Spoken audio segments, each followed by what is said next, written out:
6:42, happy National Gardening Day. Gardening is known to help lower stress, improve your mood, and can be a great form of exercise. Sarah Costa, who loves to garden herself, visited the San Antonio Botanical Garden to learn more about easy ways to grow your own garden here in South Texas. I absolutely love to garden. I started about 3 years ago in a local community garden growing produce, and that passion has followed me to my very own garden at my first home. But it wasn't the success I fell in love with because I'm definitely no pro. It was the mental health benefits that came with it. There's a good body of research on just the health benefits of getting out and interacting with nature in general. At a minimum of, like, say, 2 hours per week, there can be benefits to reduction of stress, anxiety, healing effects. Ndrew Labay, now he is a pro. He is the director of horticulture at the San Antonio Botanical Garden. He says if you want to start a garden, it all starts with the soil.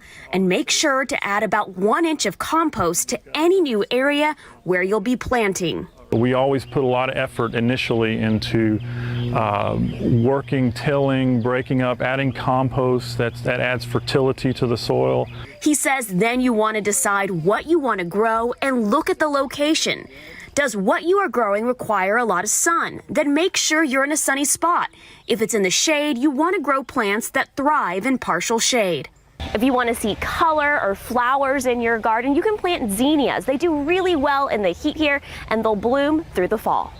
Labay says if you want to grow flowers, your best bet is to plant native flowering plants that can take the heat of the summer, that are drought tolerant, and can handle sporadic Texas winters.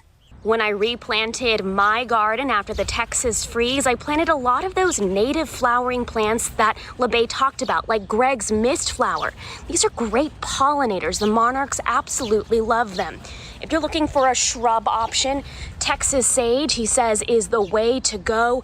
And of course, he talked about lantanas. You have trailing lantanas that make a beautiful purple flower. You have golden lantanas with those yellow flowers. Another great option is Mexican heather. But Labay's best advice, it's okay if your plants don't make it. Like gardening, gardeners are always growing as they learn. Don't get too discouraged. Even the best horticulturists, they lose plants, and there's a lot to learn. Sarah Costa, KSAT 12 News.